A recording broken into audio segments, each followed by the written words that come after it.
Hello, everybody. Good morning, good afternoon, good evening. This is Culture Commandos, episode number 4. We've got Theo in the house, we've got Culture Funmanda in the house, and our special guest, Brian, all the way from LA Atlassian Community, is here. I'm so glad, Brian, you could join us. Thank you so much for Of joining the course. Culture Commandos episode. And it's a very interesting topic that we have today. You'll notice that I was just telling the gentleman and lady on the panel that I'm wearing a little formal gear today because I want to look a little smart talking about this very important and polarizing topic. So we've not prepared a lot of stuff that we usually do by making fun of things like we do, making memes and all those things. We'll try to have a very civil conversation. Most importantly, have a conversation. And I'm very interested in listening to perspectives because as an Indian, DEI and diversity and inclusion means completely different things on this side of the world. I'm sure goes for a lot of you who work in Europe, who work in US. So this might be actually a good place for you guys, for everybody who listens in, to see where we are and where can we go as. And this group is pretty diverse as well. So I'm happy about that. Absolutely. Oh, Andy, okay, so you are in a pub. That's amazing. All right. So awesome. We're in So diverse let's places. begin. Sorry, Brian. We're in diverse places. Oh, we are, yeah. So like what 4 time zones covered right now, right? Yeah. So yeah, that's Yeah. good. Awesome. So first of all, Brian, since you're new to the Culture Commando, why don't you take a minute and just introduce yourself? I know we Sure. all know Yeah. you for quite a while, but it will be awesome if you could just introduce yourself to the Quiz audience as well. Of course. So yes, my name is Brian Guffey. I've been in the Atlassian world since 2007, and have really, one of the reasons I was interested in Atlassian particularly were the values that Atlassian has. And It's been an interesting journey to watch the company grow and change and see how those values get expressed as they grow. But the other part for me is that I'm really focused on the way that the tools that we use every day influence our culture. And so those two things together, plus some of my background in diversity, equity, and inclusion, I've run several and started several ERG programs at Sonos and other companies. And so come with a background in history of some of this, and then worked with some really great folks on a podcast called Unsolicited, Fatties Talk Back, which was specifically looking at the way that there's a lot of advice given about weight that doesn't consider the people who actually are fat. And so it was an interesting way to sort of turn that around and think about what does it look like when you consider take things from the perspective of the people most affected. And so that's sort of my background. Nice. Awesome. So Theo, Andy, we already know you guys have been part of Clutch Commando since day one. So we'll just jump right in. What is so? Let me set the context before we move on. Right. So again, before I begin, I should say this that as an Indian, my perspective would be very different. Ignore my ignorance, because growing up in India, the concept of diversity and inclusion was fairly spread out because Andy has been to India multiple times. He knows the entire country of India is one big continent. Like everybody is different from somebody else in the way we speak, in the way we eat, in the way we talk, in the way we behave. Everything. North is 100% alien to south, east, west in that manner. And I grew up in a military school. That meant all my friends were from different parts of India. So that was very inherent to me that people are different and you have to always work together or learn from each other and celebrate each other's culture, festival, all of that. So and even when I started working in an organization, I was lucky enough to be part of organizations where, while it may not have been as formalized as it requires today, it was in a way like India itself is much more open in terms of when it comes to, let's say, gender equality. I wouldn't say it's right there. It's still better, I would say, from the stories what I've heard from my colleagues on in the western side of the world. Like for example, when it comes to maternity leaves, India has still an edge. women get like what 6 months paid leave in India, and there are other aspects as well. But this conversation is very big. This conversation is far, far than just the gender aspect of it. So we are going to talk about ethnicities. We are going to talk about gender. We are going to talk about what organizations can and cannot do, and should not do. So that's the context. And again, nothing is prepared to you, Andy, Brian. At any point in time, you feel that you want to share anything, an example or something, please feel free to do that. I'll start with asking a question to this panel, and feel free anybody who can jump in. What does diversity mean to you? So, to you personally, what does diversity mean? Maybe we'll start from Theo.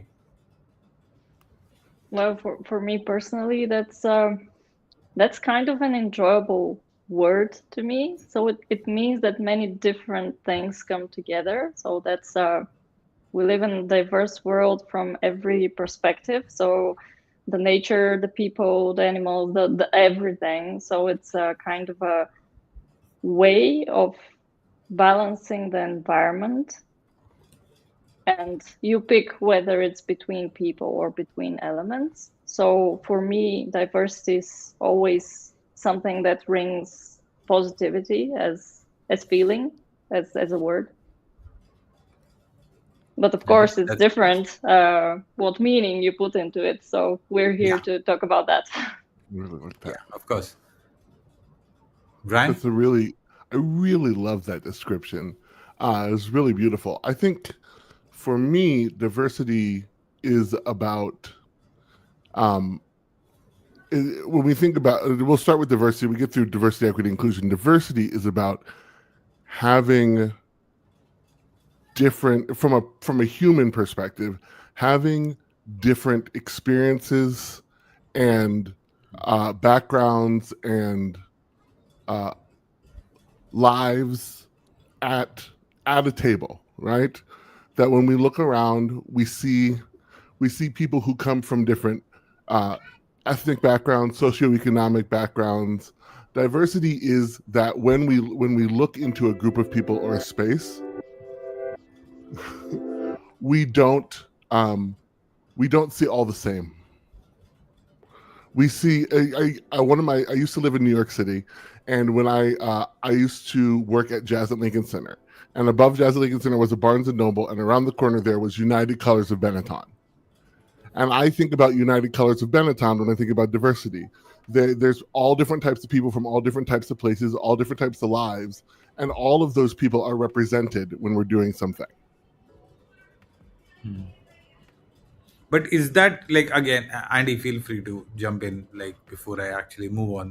What does diversity mean to you? Very simply, you said it earlier. Like you said, excuse my ignorance. I think that a big proponent of the sort of the part of diversity in humans is removing those ignorances. Best two examples I have is that my wife's best friend, I think circa 2013 or something, they were like, oh, where are we meeting this time for dinner? And my wife recommended a proper Japanese restaurant with hot plates and stuff like that. Because her best friend's pretty racist. Was like, oh my god, no, we can't go eat Asian. That's disgusting.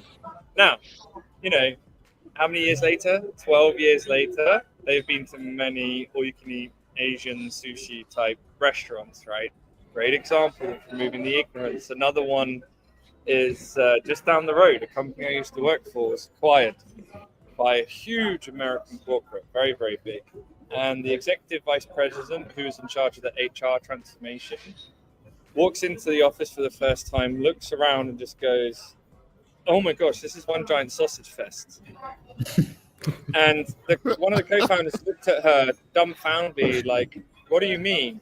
And she goes, do you have like 1% of your staff female and everyone is white, like real proper white? And the co-founder is still looking at her. And the other one who cottoned on to what she was talking about, like, no, we're really diverse. Like we have people, a lot of people from Eastern Europe. And she's like, what's your hiring policy? And the second one goes, well, we don't really have one. She goes, I would love to know how many good employees you scratched off because you just hired white males. And the second one's like, yeah, bad. And the first one is just, what? What? I don't see the problem. So that doesn't mean to say like, oh, you have to go out in the world, and if you have a company of 1,000, you have to have 100 white, 100 male, 100 female, 100 transgender, 100 black, 100 Asian, 100 whatever, right? To make a balanced mix. But her point was very specifically like, I can see one of you has a problem with, diversity, and that's a problem for us because we have a huge employee resource group specifically for Prism, which was people can find it online now. But we have something for people with LGBTQ. We have a DEI employee resource group. You are gonna we won't talk about this publicly, but there's a problem here in this office. So yeah, great example of let's remove the ignorance and have people open their minds to better possibilities, greater opportunities because they are diverse. And Andy, what I love about a lot of people are in that that mindset, right? Andy, what you mentioned, the other guy who looked dumbfounded because he couldn't figure out what the problem was, because it's not just about the right thing to do, but a lot of people don't realize the strategic advantage that a different person brings to the table is. Uh, Recently I've started being in rooms where my voice mattered because I grew in experience. Earlier it wasn't that way, right? So I was working with organizations, I was working with teams where with my experience I was able to bring in a different perspective. And I started realizing how different the mold was. Like, for example, for years my pet peeve has been, uh, people would meet me in the West and say, oh, I love Indian food. I would ask, okay, what do you love? And they would be like, oh, I love curry or chicken tikka masala. I was like, no. Come Whereas to the us real office. Indians are like, I love pani puri. I had Yeah, to do it just once and it's cool. we've kind of given Andy the designation that he's like, he can be part Indian at times when he wants, because of so many times he's been here. well, He's and been that's in this room. He's sat here next to me, and we've done a quiz together. But yeah, that's actually such a great example there, Andy. I love that because part of when we talk about this diversity and inclusion, what we're talking about is understanding and experiencing culture, or from the perspective of the people who've lived it. So instead of simply looking at it from the outside, taking the opportunity to walk in the shoes of others and really learn to experience things and take things from their perspective. The description you gave of what happened at that company is so important. And is there music playing in the background for anybody else? is there? It might Yeah. be Yeah. the background music. Yeah. Oh, maybe it's the bar. Is my mic picking it up? Because I thought I was on mute. Oh, it But could be. that is it like Could be me.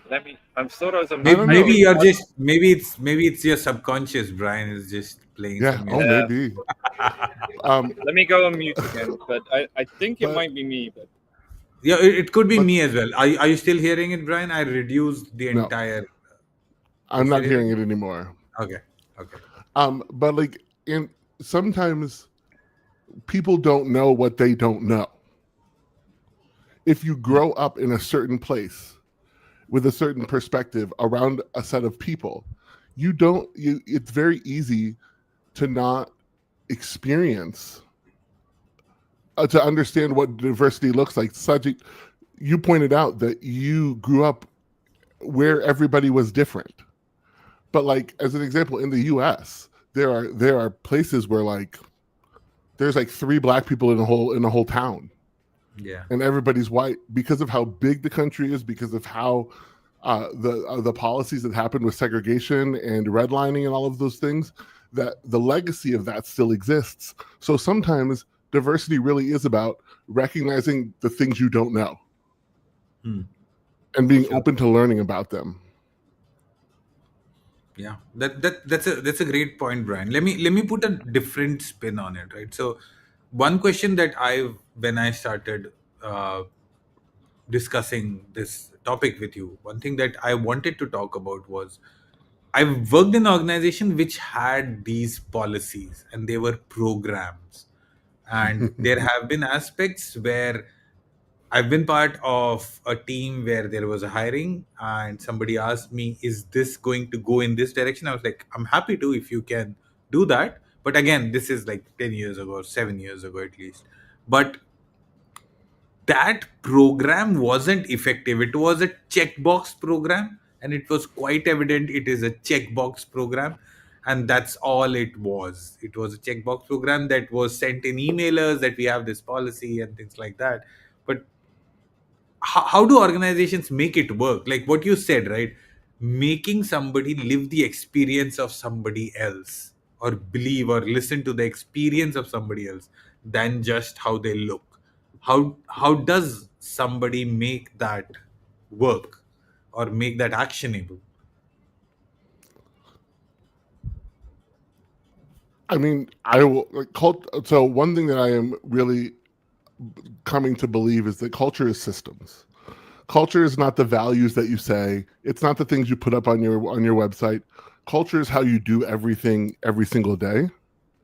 And so how companies or organizations actually make diversity, equity, and inclusion part of what they do means that it has to be a part of everything they do. And that means that it it's both bottom up and top down. Like there has to be real belief. There's a part of this that really just comes from you have to believe in it, because you're right, it can very easily become a checkbox because you can say all of the things, but if what happens is that the same people get promoted, the same people get opportunities, the same people get to present things, then Yeah. it's clear that you're not living it. Like you can see whether it's actually happening. I think that's sometimes why there are metrics, because people use the metrics to try and measure whether things are happening correctly. But you can say, well, we're doing a little better than we did before, and say that that's fine. But the real question, I think one thing that is really, really important here is the people who know whether it's working are the people who are in a position of being the minorities in the spaces. They know whether it's working. They know Right. whether they're being represented fully. There's sometimes this idea that you actually have to, like, often, and we hear this especially in the US, and I know some things are happening in the UK right now, which is also sort of the same thing. There's this idea that happens in the US, which is like this great replacement theory, which is this idea that what's going to happen is all of the racial and ethnic minorities are trying to take over the US, and then they're going to treat white people like white people treated them. And I think that belies the fact that almost anybody who has been in a situation where they have experienced harm or hurt or oppression or things like that, most of people do not wish to put that on other people. They just wish to no longer experience it. So there's a trust that has to happen, Right. Brian's point's really good when it comes down to empathy, right? So when people in this day and age hear stories about, let's say, lynching, right, mob riots, stuff like that, all of us are going, what the fuck is that all about, right? None of us, none of us are into that. Well, most of us are not into it. There's probably there's now a minority that all of us are like, no, thank you, you're not included in our world. We're like, yeah, lynch them, hang them up, beat them, whatever, right? Very, very small minority. But it's the empathy there as well, and the understanding, and being able to listen and to hear and to try and project what that person's saying, and what their understanding of life is compared to yours, and how that's where the diversity comes in, the differences between people. It's still Is Europe doing better? I would ask Andy and Theo. Like, do you feel Europe does better than other continents in this? I mean, for me, every country, every region has its challenges, right? Some are on a different scale, right? So if we look at the US, right, huge BLM movements and everything like that. But you want to break it down into local regions, like Friesland up north in Holland wants to annex and is like, we're not Dutch. The rest of Holland is like, yeah, you suck.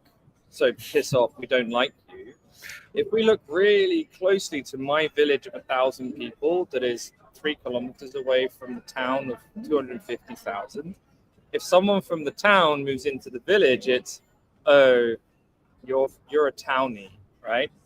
So even on the most minute of micro levels, there is a big challenge with inclusivity, even when it is two regular Dutch white people who are very close to each other, you know. And I always find that DEI is most strongest when there is a common enemy, if you get me. And the example I always like to use is at school. So when I was 7, I had beef with someone in the class and we hated each other. But then suddenly there was someone from another class in the same year group and they were being a bit shit towards our class. Oh, well, now it's us against that person.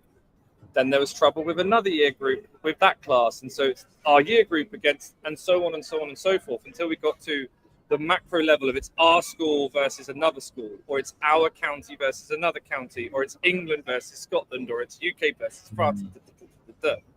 So it's really weird as well that a lot of DEI can come out of adversity as well. Like a lot of the origins and proponents of DEI is adversity. At the same time, I find it really weird that a lot of times adversity helps bring about better DEI, which is a weird statement. But yeah. Theo, specifically from your perspective, if you could share a little more. I'm asking both the gentlemen to give a little way because I think we've just not given Theo much chance. So I specifically had one question for you, Theo. So in India, I've had a lot of my colleagues who've struggled with representation in boardrooms because of being women. They were had an invisible glass ceiling.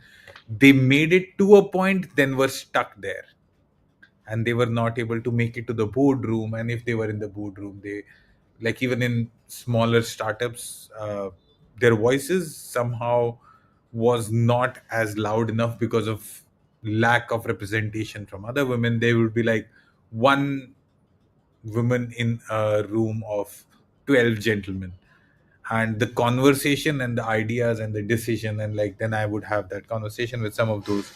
I've been very fortunate from Atlassian community perspective. I've been able to have conversations like these with some really senior people, and this is the platform that gave me that chance. So that's why I'm asking you, what have you experienced it personally, and what has been your learning, and like how does it look like? Yeah, well, here is very different in Bulgaria from what have been, let's say, 30 years ago. We're famous, to say so, for being very racist, but this changed. I think in the past 2 generations, this dramatically changed. So you have our grandparents who their values were different. They wanted big houses with the giant family. Women's are in the kitchen, taking care of the kids. Men's are working. That's it. That's the rule. And in the past 20 years, and now with the further generations, this changed dramatically. So you see, women climbing the ladders, being taking more responsibility, being allowed in the boardroom, which interestingly enough, from the perspective of the first companies that I've worked with, you can really see this leveling, that the girls do their girly stuff. It's you do, let's say, photography, design, something like laptop work, online magazines, and the girly stuff. But if you want to be more proactively go in different spectrum or different level of the company, there may be some resistance from the top. That was a purely Bulgarian type of companies. It's just you have your woman kind of professions, and we have our big responsibilities as men. but with more business coming from outside for Bulgaria. So we have big companies that are coming. We have people working globally with teams all around the world, the distributed work, everything that changed in the past 5-10 years. This changed everything. So the perspective of the people in Bulgaria to other people outside the country. So you're no longer this kid that it's told that we're only our circle. So you don't go outside your circle because that's how Bulgarians lived for generations. But now people are more curious. They're more open to the world. You have much better opportunities. And the first time I saw this was joining the Botron team. And again, we were a small Bulgarian company, but we were known outside of the country, which means that all of your conversations, all of your customers, all of your potential colleagues are outside. So it's a very different level of understanding. It's different language. It's different people in front of you, and especially with the community and the opportunity to join this whole thing. So I rapidly moved outside my beliefs and my point of view. So I just entered a different world with all of these people who are really nice. They're really smart. They're just different in how they look, how they think, how they live. But we're now best friends. So one thing that really bothers me actually is company that have all of these rules and definitions and chapters and diversity and inclusion teams that are battling for whatever they battle in the company level. A company that don't have this thing, it's usually the more diverse and the more understanding. It's just that they pick their people based on skills and how they contribute to the whole company background, the team, and everything else, instead of just we have this checklist, so we need this person. This person may not be the right person for the job, but we need it to match our checklist, and that's a problem that I've encountered maybe once or twice, and made me think about this perspective of the less you focus on this whole diversity checklist that you need to fill in, the more. I think the smaller companies definitely, don't probably not need the program. I'm not sure if I'm saying that correctly, but when you scale up, it definitely feels like it becomes a problem, because I have seen resumes identical, but a male being selected just because he was a male. Culture fit. Yeah. And this Like this I've read impacts the stories of company. AI doing this bias as well, because people who are writing the code are the same people, right? So AI doing the same bias when it's shortlisting the resumes based on the bias that has been put into the LLM model itself. So the more AI centric we become, it becomes important that these policies, specifically for scaling organizations where most of the workforce is, I would say, it becomes a little more critical. So let me switch this a little into a lighter mode. Brian and Andy and Theo, what do you think are ways in which we can actually foster inclusion? So you've got a team where you've got people from multiple geographies, multiple ethnicities in the same team. How do you foster a place or an environment where it is very inclusive? I can easily say that just make an event where all of these people actually meet. That's very, very important to meet. You mean in person? In the real world, in person, yeah. Yeah. Whatever we talk about, it's very different when you sit with all of these people in a room and you talk the normal things you talk through your work days. But it's just different. The vibe is different, and the way you go home and your perspective about this circle of people dramatically changes when you spend real life time together with them. Sure. I also think sometimes you can't do that. There are reasons, and hopefully you get to the point where you can. But also, so I just finished a really cool 9-week networking program, and one of the things that we did was we talked about how intentional vulnerability can grant space for people to share things. So, I mean, it's the same sort of thing of like a sweet and sour, right? Or rose and thorn. But what you do is you start like, especially if you know that like you may be a person who, you know, you may be somebody who's heard often, and there's other people who aren't heard as often. So you lead and you set the tone to show, like you give a little bit of space so that you set it's okay for people to be vulnerable or share. I love the idea that Theo said about just talking about normal things. I have a real sort of one of my pet peeves is meetings that meetings that could have been emails or anything else, particularly because I think the best type of meeting is one where we're getting to know each other. Because that's a thing you can't, like, that's a thing that is harder to do in email or any of those other things. If I can't be in person with you, at least we can be hanging out and talking about our lives on Zoom or something if we can't be in person, instead of talking about like business. Most people don't take any time to just get to know each other. I also think that managers have managers, like line managers, have such a role to play here, because it's something you just did a minute ago, which is making sure that everybody is heard. Is when somebody isn't talking, and the people who are talking are the ones who are always talking, saying, "Hey, let's make sure we give this other person an opportunity to speak," and offer and say to them, "Hey, what do you think about this?" Inviting people in that way, making space is really important, because that says to somebody, we want you in the circle, we want you in the group, you are valuable. Right. I But do you think, does it become like an inverted cone as you go up in the ladder?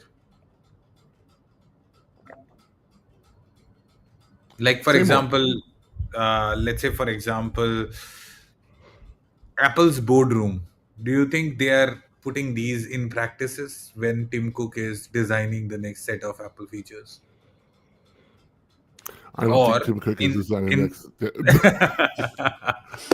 If he yeah, was, you or would, on the yeah. ground, or like towards the more engineering organizations, the HR is still implementing these practices.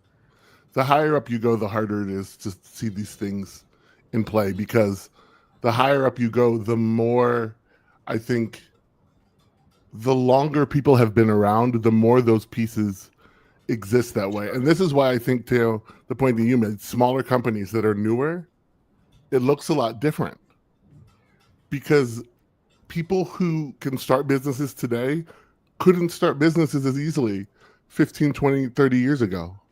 Yeah. Right. Andy, sorry, I cut you off. You were saying something. not a problem at all.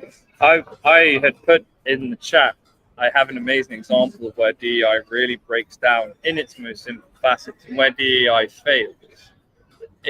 And Ryan mentioned meetings.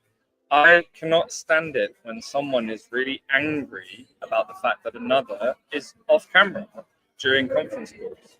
Some people really are saying, "Can you come off camera, please?" What? Why? Like, what does it matter? Well, I don't really want to be on camera today. No, everyone has to be on camera. What? Why? Like, it's such a simple, like, forget sex, forget gender, forget trans, forget any of that. Forget skin color. The basics of, are you an on-camera or an off-camera person? It's so bizarre how the people who, it's always the people who demand the on-camera stuff get really passionate, triggered by it. No, everyone must be on camera. I don't need to see Joe or Jane blogs or whatever their sex is in their boxers first thing in the morning.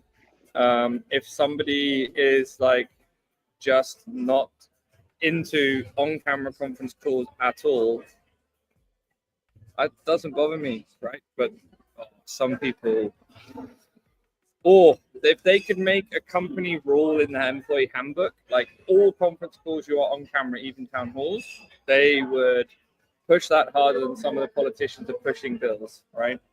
Wow. Yeah.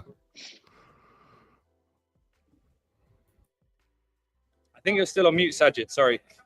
Somehow you're on mute. I don't know how you. Yeah, I just went on mute. No, I was saying I'm the exact opposite in that. So my role in Trundle started purely 100% remote. So I never, I'm sure when I'm meeting my teammates again. So I had this one rule where every time you're on a one-on-one call with me, unless you're like really really not available, no matter if you're outside, if you're driving, please don't take a call. Other than that, if you can, please always be on camera. And you wouldn't believe the places where people have turned on their camera, not even without me asking. I'm now famous in the tunnel environment where people invite me to ask people to come on camera. I've kind of become that person. But like I tell them in conference calls, you please don't come on camera. But if you're on a one-on-one call with me, I'll be on camera. It's your call. If you come on camera, awesome. We'll have a face-to-face conversation. And like kind of we built a rapport where everybody was fine. Like if my daughter is running into the room, everybody knows her. I know everybody in my teams, their kids, and like somebody's having lunch, somebody's, bathing their dog, and video calls are completely fine. I think that's a mutual respect thing that you build over a period of time. Then it is fine to have that conversation. But yeah, conference calls are a little different. All right. Let me ask another question. How do you measure the effectiveness of such program, Brian? This is actually particularly I think most companies suck at that. We'll just start there. I think that measurement. I think there's a couple of things. So there are some like specific, easy measurements that I think are important, because at the end of the day, it's great if people are feeling good about things, or to some degree. But like, if your entire leadership team is still looks the same, or all of the same age group, or all of that, like you haven't done the work enough. Because I don't buy the idea that the right people aren't out there that are different. That's just a pipeline problem. So I think there is both we choose.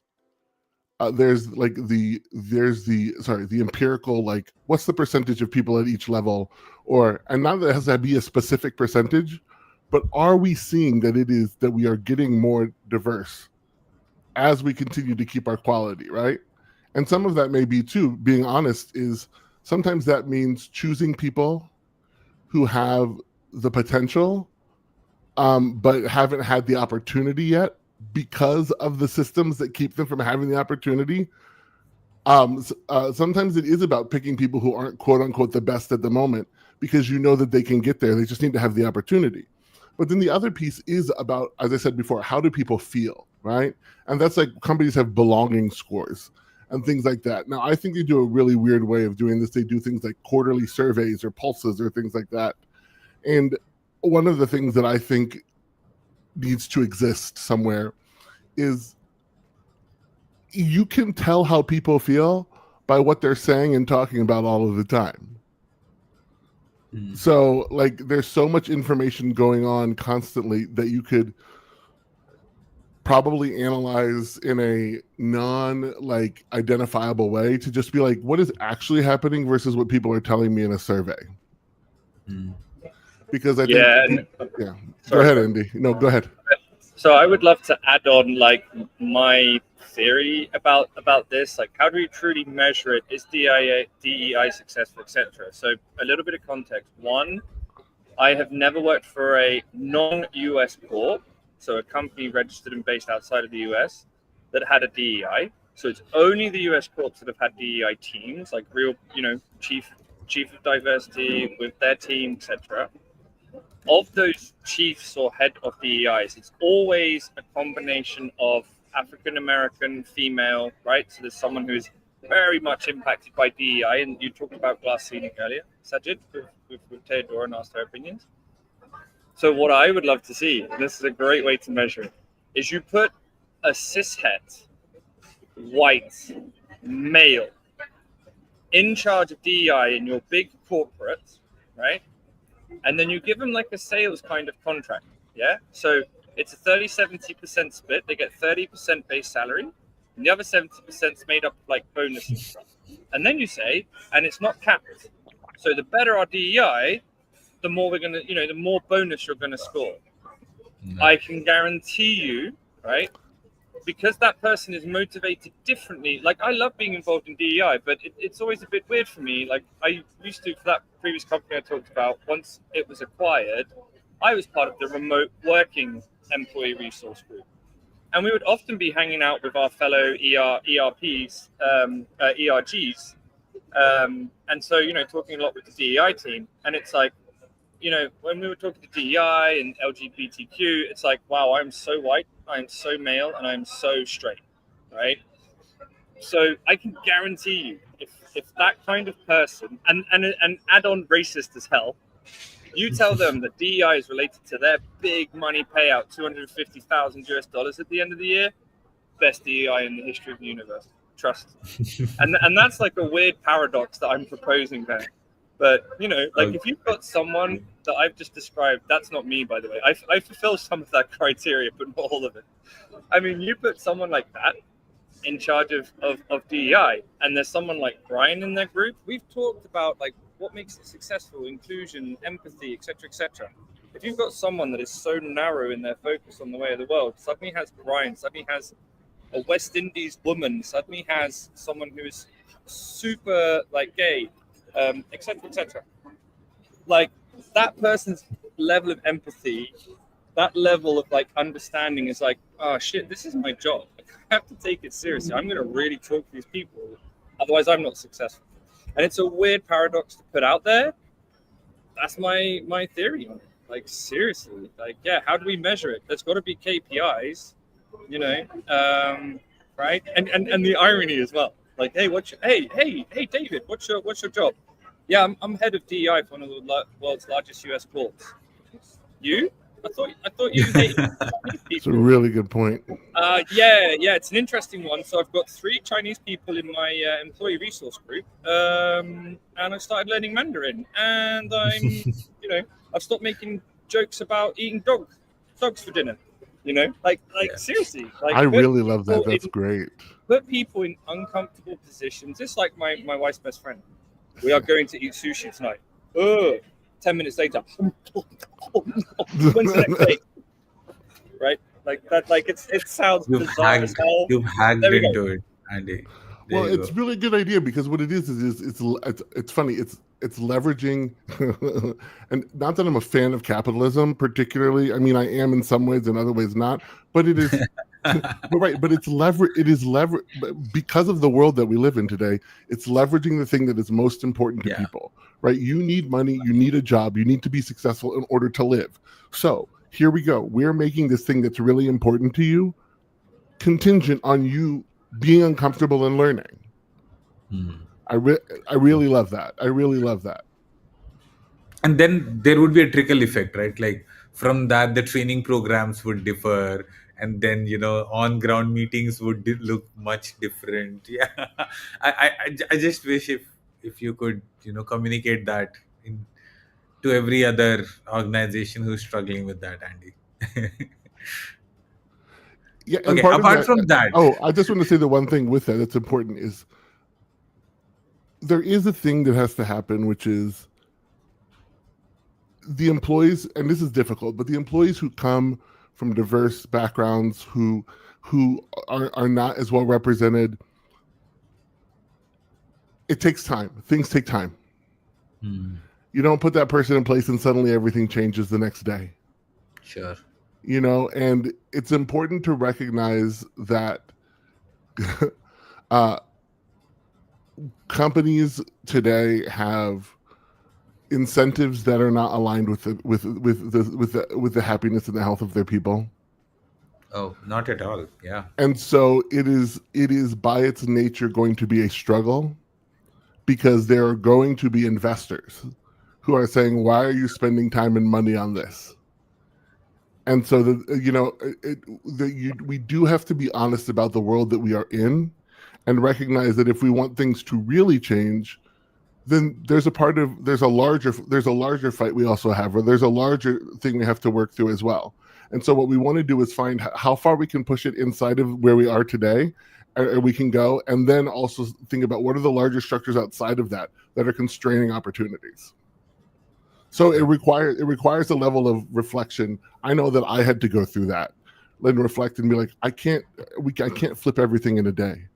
I can't make everything the way that I want. And honestly, one of the worst things about all of it is that I can't just be mad and angry at people all of the time and yell at them. It doesn't work. Even if I am mad and angry, like, it doesn't work. Nobody listens to you when you're mad and angry all the time. Sure. If you're not in power. If you're in power, they listen to you because they have to. But yeah.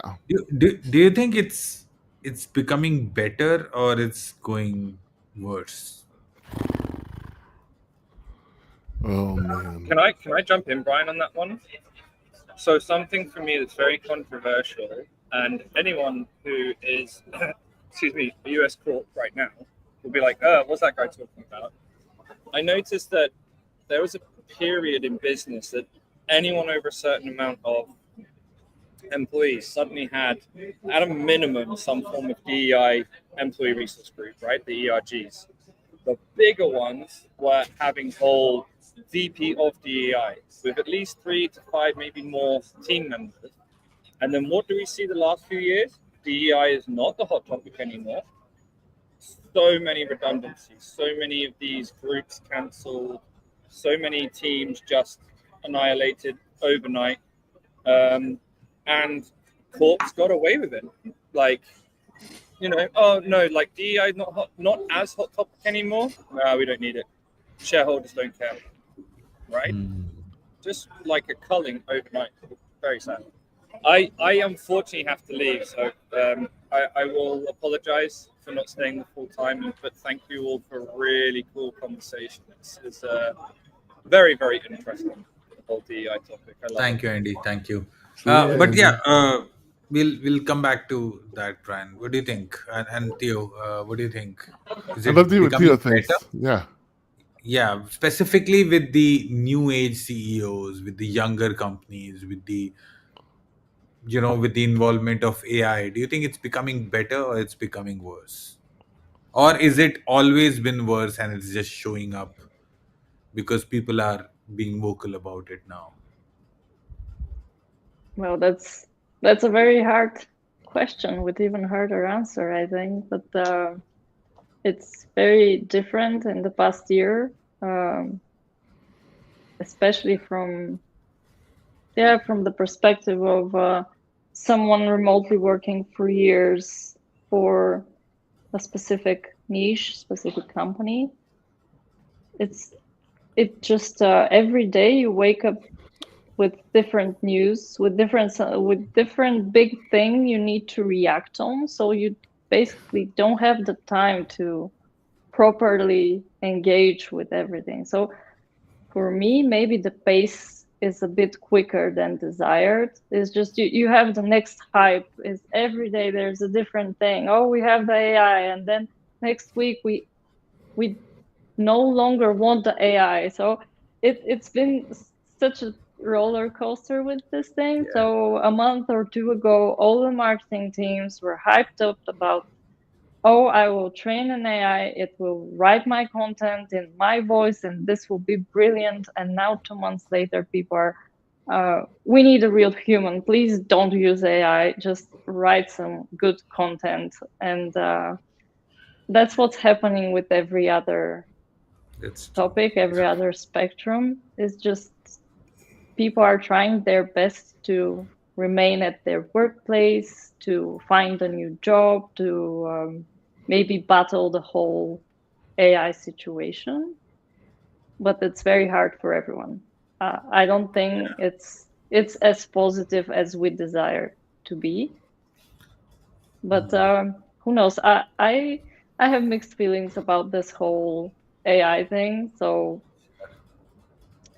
I think the human will win at the end in terms of doing things good as businesses and processes, and even leading a team properly. So I doubt that AI will have the capability to fine tune a team, or even as Brian said, learn more about the people. So everything can run smoothly and people can be happy moving forward. So hard times.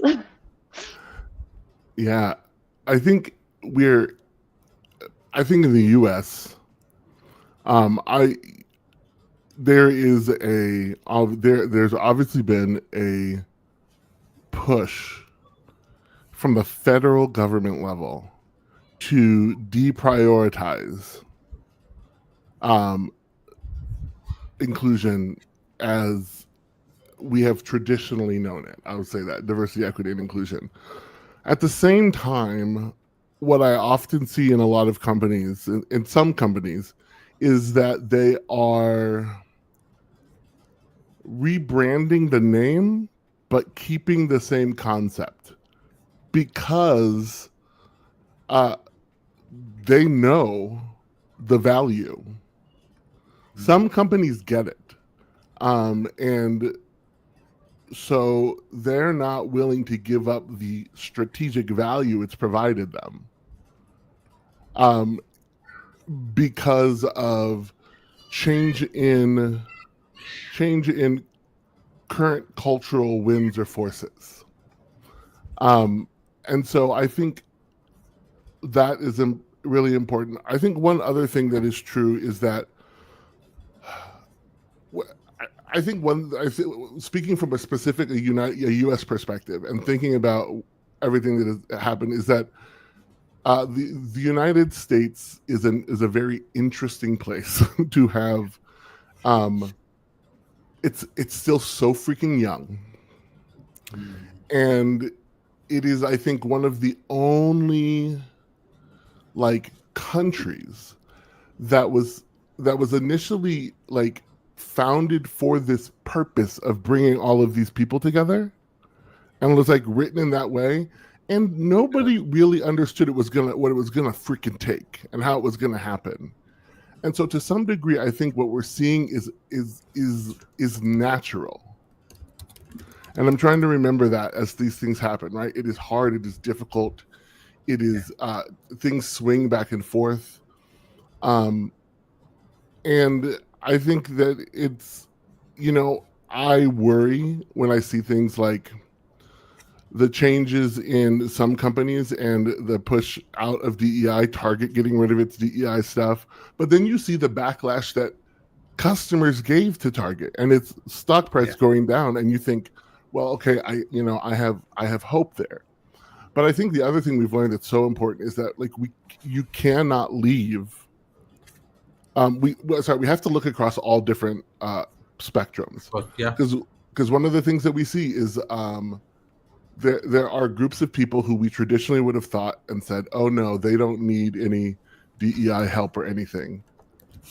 But I think about what we are learning about young white men and the rates of suicide that they have. Oh, we lost Brian. Oh, you lost me? Oh, you're back. Okay. No, we can hear you, Brian. Okay. Yeah, like young white men and the rates of suicide that they have, and some of those things that are happening, like that is just as important as everything else that we're talking about. We do not want to leave groups of people behind. In the U.S., we have so much of as Andy pointed out, it's an us and them culture so often. And it needs to be an all of us together culture. Yeah, and so I think the word, move that way. what you mentioned, Brian, right? Like the culture aspect of it. I think as long as we keep saying that it's this team's responsibility to drive DEI, it's always going to be the carrot and the whip kind of story. I mean, we Got to be can everybody. bringing it in, but as long as the teammates themselves don't start or at least embrace the culture, the curve would always be very steep, Yeah. right? And for that, I mean, the basic thing Theo mentioned: get everybody in one room and, I don't know, play a game, right? Like, This just reminds me of a very funny story that you would definitely appreciate. That I have a habit of applying for jobs at Atlassian that match my skill sets for years now. It's just I'm finding the perfect job, and oh I'm my like, god. oh, that's me, team anywhere. So come on, Amen. I'm You and me applying. both, actually. I'm applying for a Oh job my only to god. receive this very formal reply that, General email. sorry, but your location is kind of not right. And but team anywhere. Team Team anywhere, almost but exactly. almost anywhere. Team anywhere asterisk. That was so discouraging. Like the first time I like, but that's team anywhere. That's so sad. But then it became just my hobby. It's like a joke now, and I'm like, oh, that's a Nice. job. I'm going to apply. That's Nice. wonderful. I love that. I like how you Yeah. mentioned that it's a hobby. Just applying of jobs. I just want to see whether it's changed. It's I'm almost in my year 8 probably trying. Wow, So nice. we'll see. I think I Well, should and do that. and I'll find this is out the some thing, old emails. Yeah. Can you repeat the question? It was both of you with the question. Yeah, yeah. Brian, good. Oh, I was just saying, it's really funny actually because I have been, I'm also now like in the habit of applying for jobs, even if I like the job that I have now. Like I'm learning that you don't stop because you never know what might happen, Of course. and it is really weird to get responses from companies whose jobs you're really good for, like you are. And they're just Yeah. like, oh no, we're not even going to talk to you. And you're like, okay, what's going on here? Something is happening. Yeah, Like, it's just the air resumes, right? Like the systems are broken, I think, yep, specifically yeah, in the hiring section. I mean, it's Yeah, true. I would genuinely be happy to work with them, but yeah. Unless we implement Andy's idea around of leveraging capitalism, a case study, I think it's I going to be love it. I think it's so brilliant. oh man. uh, Awesome. We're just at the end of the hour. So thank you, Andy. Thank you, Brian. Thank you, Theo, for joining today. This was a of super awesome, course. fun conversation. Hopefully, we didn't get any cancel culture asterisks written in the comments. I don't know. No, I thought we would be much more aggressive in some of the aspects that we will talk about. But it was, see, this is the beauty of it, right? Like, if you have a genuine conversation, it's always moving in the right direction. I'm so yeah. And thankful. the last thing I'm going to toss out just for people to do is we talk about like how do we do this. 'Cause I'm about to do this with my the team at the company I'm working at right now. Is do the user manual play. Yeah. The user User- manual yeah, play is so good to get people to talk about who they are. sure. And I think that's the other part is when you're working with people, just from a fundamental perspective, and especially managers, your people are people. They're not just employees. Care about the whole person. Resources. Yes. Yeah. Oh. Capital, human capital. Human capital. Ugh. No, I 100% agreed. 100% agreed. Thank you for sharing that, Brian. Uh, with that, yeah, we'll that's a very amazing action item. If you're watching this, please go check out the user manual playbook. Thank you, Brian, for sharing your insights and information. Theo, thank you so much as usual. Andy, thank you for sharing such an amazing actionable tip for organizations to implement policies. With that, we come to the close of today's episode. Thank you, everybody, for watching Culture Commandos. We'll see you next time. thanks everyone. Thanks so much. Bye.